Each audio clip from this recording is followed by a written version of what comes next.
بسم اللہ الرحمن الرحیم۔ فضائل اولیاء رحمۃ اللہ تعالی علیہ کا بیان۔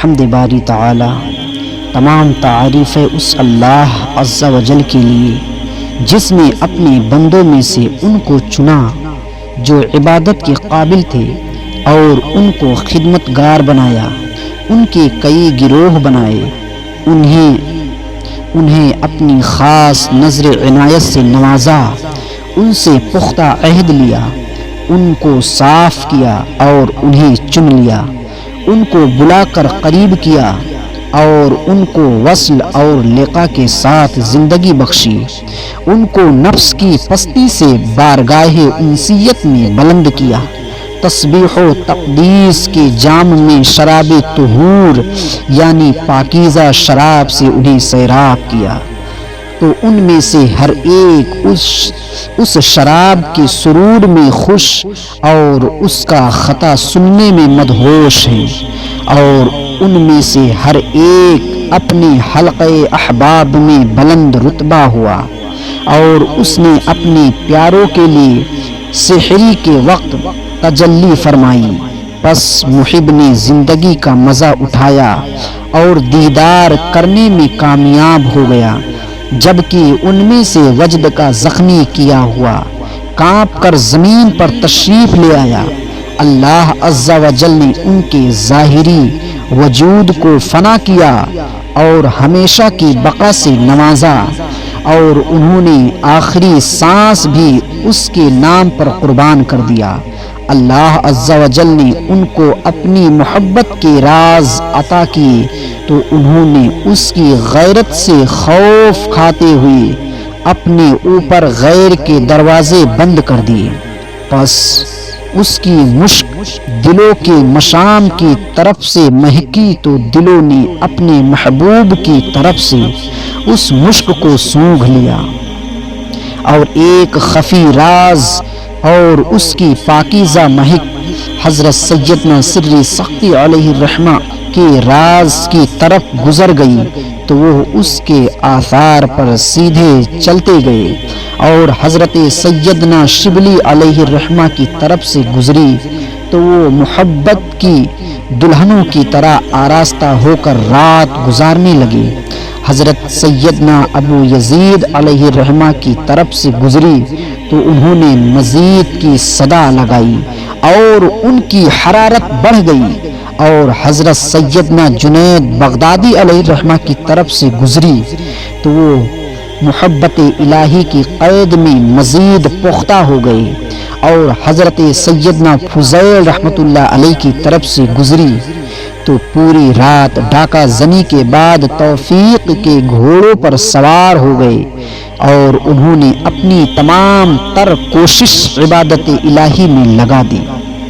حضرت سیدنا خواص علیہ الرحمہ کی طرف سے گزری تو وہ اخلاص کے سمندروں میں غوطہ زن ہو کر خالص جواہر چننے لگے۔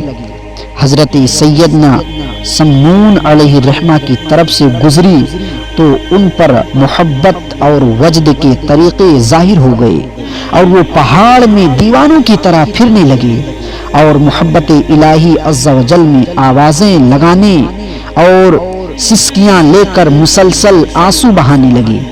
شاعر اللہ عز و جل کے سچے محبین کو مخاطب کر کے کہتا ہے، بکنے والا غلام مجنون نہیں مجذوب تھا۔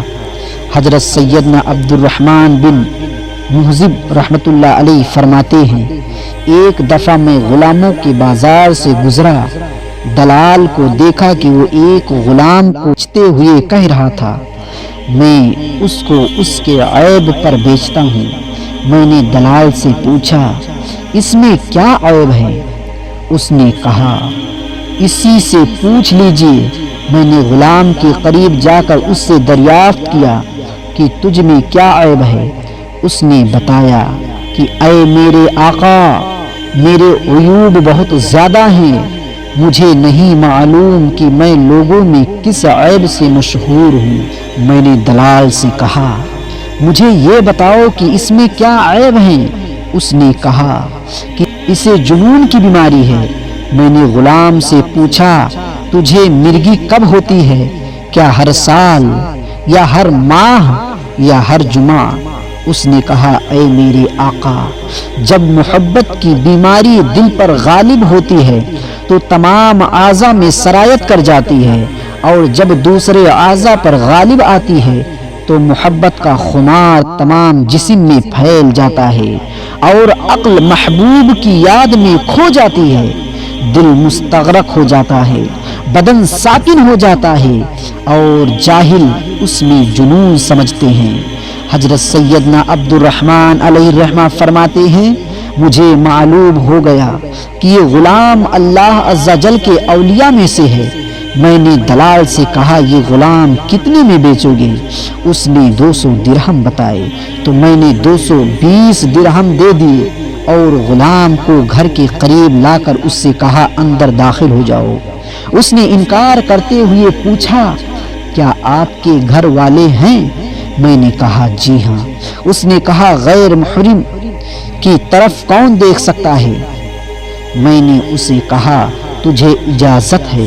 اس نے کہا اللہ عز و جل پناہ عطا فرمائے، جب بھی آپ کی کوئی حاجت ہوگی تو میں اس کو دروازے کے باہر سے ہی پورا کر دوں گا۔ بہرحال میں خاموش ہو گیا اور اسے اس کے حال پر چھوڑ دیا۔ پھر اس کے لیے کھانا لایا تو اس نے کہا میں روزے دار ہوں۔ جب رات ہوئی تو میں نے رات کا کھانا لایا تو اس نے کہا مجھے بھوک نہیں، اور وہ گھر کی چوکھٹ پر ہی کھڑا ٹھہر گیا۔ آدھی رات کو جب میں اس کے پاس گیا تو دیکھا کہ وہ قیام کی حالت میں نماز پڑھ رہا ہے، اور اسے میرے آنے کا علم نہ ہوا۔ جب نماز سے فارغ ہوا تو سجدہ کیا اور بہت رویا۔ میں نے اس کی مناجات سنی، وہ کہہ رہا تھا اے میرے رب عز و جل، سب بادشاہوں نے اپنے دروازے بند کر دیے ہیں، لیکن تیرا دروازہ سائلوں کے لیے کھلا ہوا ہے۔ اے میرے مولا، ستارے ڈوب رہے ہیں، آنکھیں سو گئی ہیں، تو ایسا زندہ اور دوسروں کو قائم رکھنے والا ہے جس کو نہ اونگ آتی ہے نہ نیند۔ اے میرے مالک، تو نے زمین بچھا کر ہر محبوب کو اس کے محب سے ملا دیا، اور تو خود سارے محب کے ماروں کا محبوب ہے۔ اے تنہائی کے ماروں کے غمگسار، اے میرے پروردگار، اگر تو نے مجھے اپنے دروازے سے دور کر دیا تو پھر کس کے دروازے پر جا کر التجا کروں گا؟ یا الہی، یا رب العالمین، اگر تو مجھے عذاب دے تو بے شک میں مستحق عذاب ہوں، اگر تو معاف فرما دے تو تو جود و کرم والا ہے۔ پھر وہ غلام بیٹھ گیا، اپنے ہاتھوں کو بلند کر کے رویا اور کہا اے میرے مولا، تیرے فضل سے ہی صالحین و عارفین نے نجات حاصل کی، کوتاہی کرنے والوں نے تیری ہی رحمت کے باعث توبہ کی۔ اے معاف فرمانے والے، مجھے بھی اپنے عفو مغفرت کا ذائقہ چکھا دے، اگرچہ میں اس کا اہل نہیں، مگر تو معاف فرمانے والا ہے۔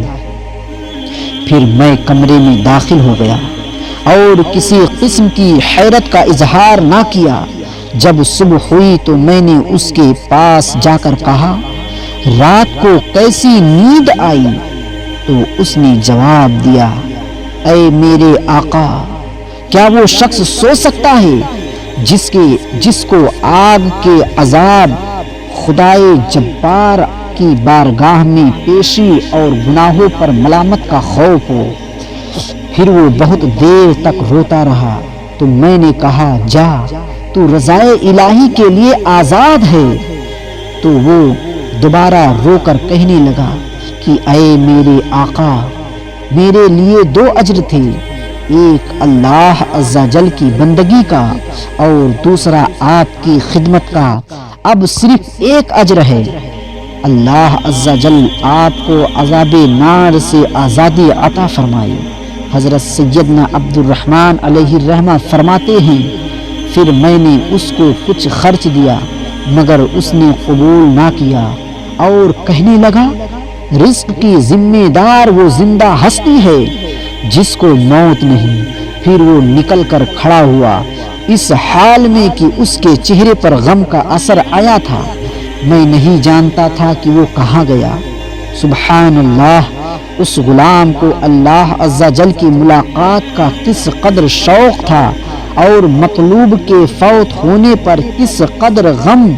اے غفلت کی قید میں جکڑے ہوئے، اگر تو امید کی وادی میں جھانکے تو دیکھے گا کہ عبادت گزاروں کے خیمے سمندر کے ساحل پر ٹوٹے ہوئے ہیں۔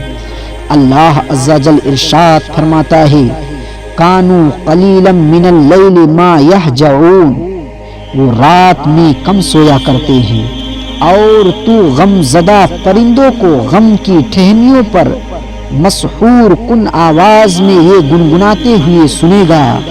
وبالاسحار ہم یستغفرون، اور پچھلی رات استغفار کرتے۔ عبید مجنون کی معرفت بھری باتیں۔ حضرت سیدنا محمد بن فضیل رحمۃ اللہ علیہ فرماتے ہیں میں نے ایک نوجوان کو زمین پر لیٹے ہوئے دیکھا، وہ بہت زیادہ رو رہا تھا۔ میں نے اپنے ایک دوست سے کہا کہ آؤ اس کے پاس چلیں، یقیناً یہ بیمار ہے۔ تو میرے دوست نے کہا یہ بیمار نہیں بلکہ باطن میں عاشق اور ظاہراً مجنون ہے، اس کا دل اللہ کی محبت میں ڈوبا ہوا ہے اور اسے عبید مجنون کے نام سے پکارا جاتا ہے۔ حضرت سیدنا محمد بن فضیل رحمۃ اللہ علیہ فرماتے ہیں میں اس کے قریب ہوا تو دیکھا کہ اس نوجوان کا جسم کمزور تھا اور اس پر اون کا ایک جبہ تھا اور وہ کہہ رہا تھا تعجب ہے اس پر جس نے تیری محبت کی حلاوت کو چکھ لیا، وہ کیسے تیری بارگاہ سے دور ہو سکتا ہے۔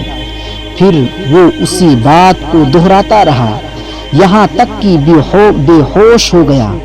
میں نے اپنے دوست کو کہا اللہ عز و جل کی قسم، مجنون وہ ہوتا ہے جو اس مقام تک نہ پہنچا ہو۔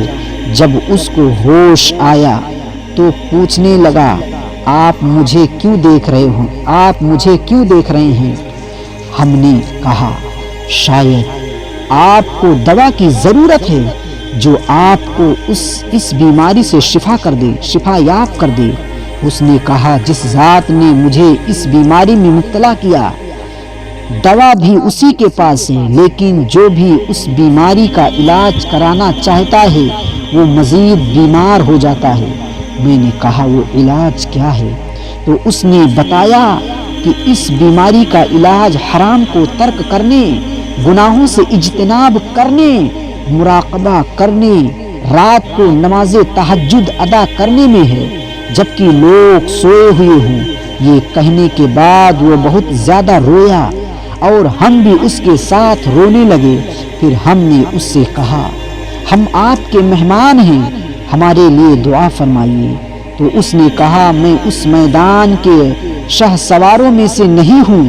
ہم نے اس کو قسم دی تو اس نے دعا کی اللہ عز و جل ہمارے اور آپ کے اعمال صالحہ قبول فرمائے اور مغفرت کے ساتھ تمہاری میزبانی فرمائے، جنت کو تمہارا ٹھکانہ بنائے اور تمہارے اور میرے دل میں موت کی یاد ڈال دے۔ پھر ہم اس سے جدا ہو گئے اس حال میں کہ ہمیں اس کی اچھی الفاظ پر مشتمل دعا بڑی بھلی لگی اور اس کے کلام و نصیحت سے ہمارے دل زندہ ہو گئے۔ پیارے اسلامی بھائیوں، یہ تو ایک دیوانے کی حالت ہے جو کہ حبیب سے محبت کرتا ہے، تو تم جیسے عقل مندوں اور دانا کا کیا حال ہونا چاہیے؟ تمہارا رب عز و جل تمہیں بلاتا ہے لیکن تم جواب نہیں دیتے، وہ تمہیں توبہ کا حکم دیتا مگر تم توبہ نہیں کرتے، وہ چاہتا ہے کہ تم اس کی بارگاہ میں حاضر رہو اور تم ہو کہ ہر وقت غائب رہتے ہو۔ کب تک تم اپنی عمر ضائع کرتے رہو گے حالانکہ اس سے تمہیں کچھ نہیں ملا؟ کب تک اپنی لغزش کا بہانہ بناتے رہو گے؟ اور تمہارے گلے میں اٹکنے والی موت کے معاملے کو طبیب کے پاس نہیں لایا جائے گا۔ تمہاری ہلاکت و بربادی اس کی بارگاہ میں توبہ کے لیے جلدی کرو، وہ تمہارے قریب ہے، تم اس کے ہدایت و توفیق کا سوال کرو، غم و تنگی کو دور کرنے میں اسی کا قصد کرو کہ وہ اپنی بارگاہ کا ارادہ کرنے والوں کو رسوا نہیں فرماتا، اور اس عمل کے ذریعے قرب حاصل کرو جو اس کو پسند ہو۔ اس کی نافرمانیوں سے ڈرو، اس لیے کہ وہ حاضر ہے، غائب نہیں، اور اسی سے مانگو، اس لیے کہ وہ اپنے مانگنے والوں کو عطا فرماتا ہے۔